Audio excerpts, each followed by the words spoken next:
Magandang araw, aking mga taga-subaybay, saan man kayong sulok ng mundo. Ngayong araw pala ay magtatanim ako ng taro leaves kung tawagin sa amin. So ito ay native, kaya kakaiba siya. Iba ang kanyang kulay at saka yung kapag nagkalaman ito ay kulay violet ang kanyang laman. Ito palang pagtataniman ko ay tinabasan ko muna saglit at medyo masukal na nga.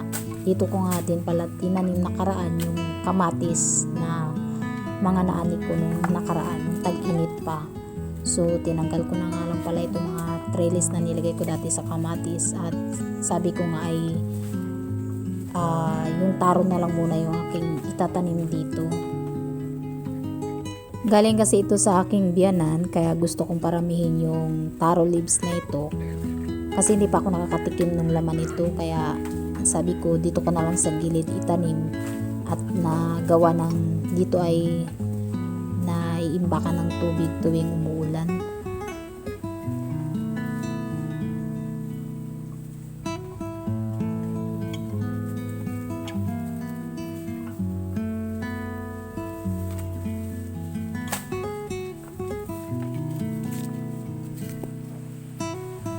So, ang areang ito ay malawak talaga kung sa pagtataniman. Kaso nga lang ito ay basakan, kaya kapag tuwing umuulan ay nai-stockan talaga ito ng tubig.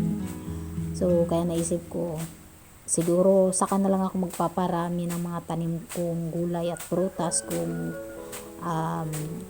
tag-init na talaga, kasi ngayon tag-ulan talaga. Yung ibang mga tanim ko ay nagkandamata ay gawa ng tag-ulan-ulan na nga at nai-stockan talaga ng tubig. So nakaraan nagtanim pala ako ng pichay, 2 plat. Ayun, nung umulan ng mga 3 araw siguro ay sobrang nai-stockan talaga sila ng tubig, kaya hindi sila nabuhay at nagkandamatay lang. Kaya hindi ko na in-upload yung vlog ko nun kasi vlog ko siya sa pagtanim ko ay naka-vlog siya, kaso lang gawa ng namatay na siya, hindi ko na tinuloy. So ngayon ay paiba-iba yung panahon. Kanina ay mainit, ngayon ay parang uulan na naman. So pero itutuloy ko pa rin itong aking pagtatanim dahil ito ay mas maganda sa tuwing tag-ulan talaga at mas madali silang mabuhay.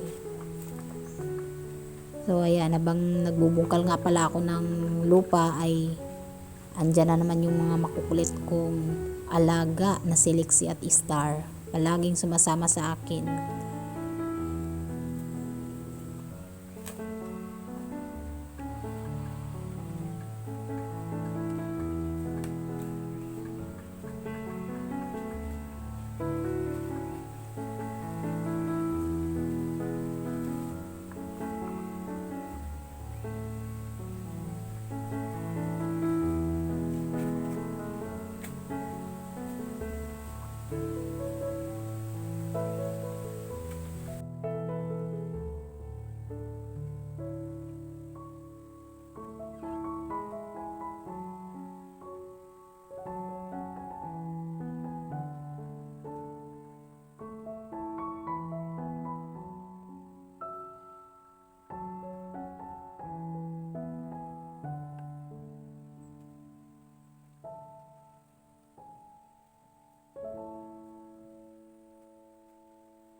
Mag-isa nga lang pala ako dito sa aming bahay dahil ang aking asawa ay pumunta ng bukid para bumisita sa aming pasabog tanim noong nakaraang araw.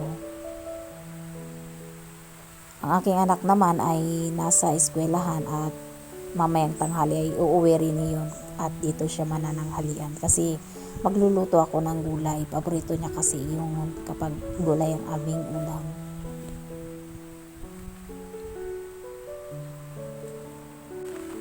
Naabutan na nga ako ng ambon pero hindi rin siya malakas, kaya tinuloy-tuloy ko na lang itong pagtatanim at kaunti na lang at matatapos na din ako.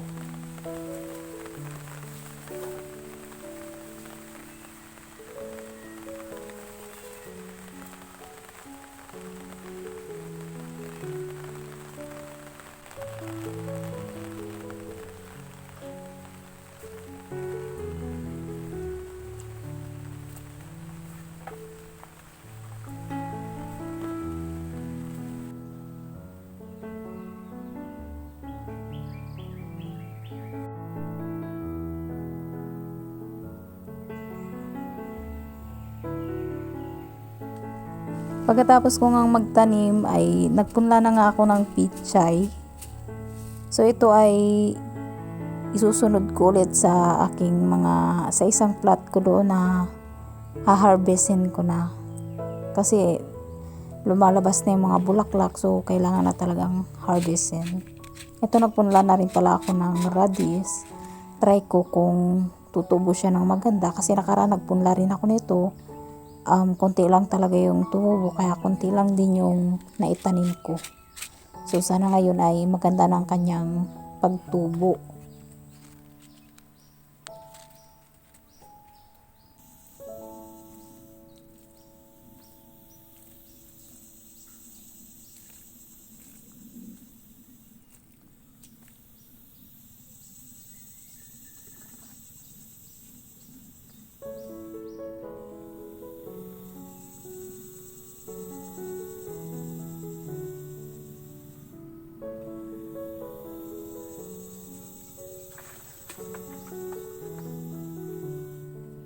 Dito pala sa tanim kong talong ay meron ng nahinog. So gagawin ko na lang itong binhi at isasabit ko na nga lang muna dito sa aming abuhan. Kasi hindi ko pa ito ipupunla at gawa ng wala pa akong pagtataniman. At dahil maulan-ulan ngayon, kailangan talaga ito ay sa medyo matataas na area talaga itatanim.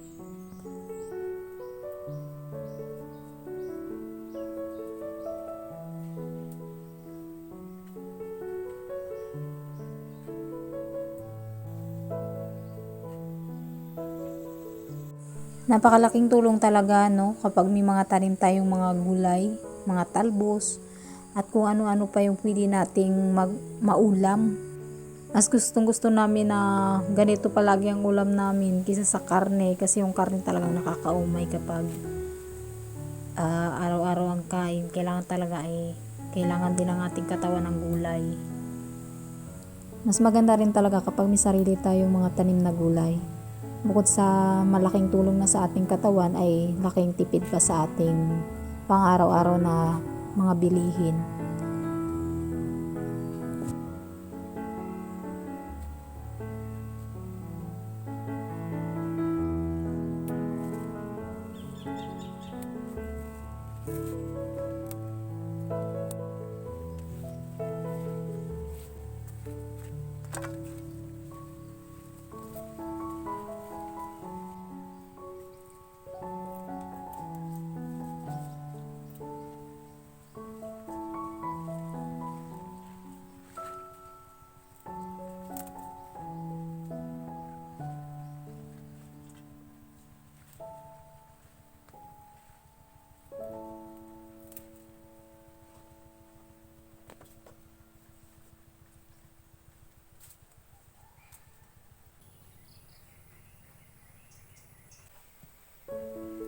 Simpleng ulam lang pala ang aking lulutuin ngayong araw. Gigisahin ko lang yung pichay at sasahugan ko lang ng pritong isda. At yung okra naman na pinitas ko ay lalagayin ko lang para isawsaw sa kalamansi at tuyo. Kasi paborito yun ng anak ko at asawa ko. Lalong-lalo na rin ako, paborito talaga namin yung ganung klaseng ulam. Simple lang pero sobrang mapaparami talaga ang aming kain.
Masaya at masarap talaga sa pakiramdam namin kapag kami ay ganitong palaging sama-sama kumakain at kumpleto. Talagang kahit simpleng ulam lang, kahit mga gulay-gulay lang ang ulam namin ay mabubusog talaga kami. Kasi palagi kaming kumpleto kumain. Minsan kasi hindi ko sila kasamang kumain kaya medyo malungkot talaga ako. At gawa ng si Mister nga ay palagi ring sa bundok. Tapos yung aking anak naman ay busy na rin sa kanyang school.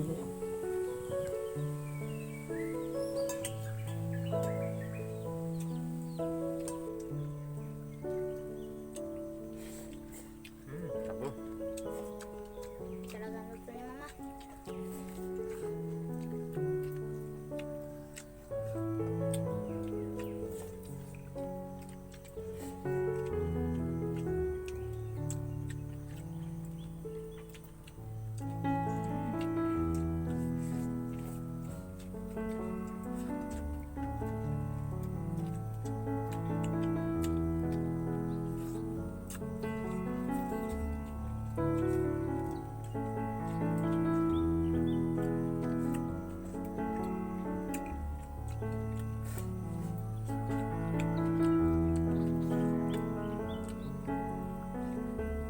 Naway nakapagbigay kami ng kaunting kasiyahan sa inyong mga puso dito sa aming simpleng pamumuhay sa bukid. Hanggang sa muli, thank you for watching.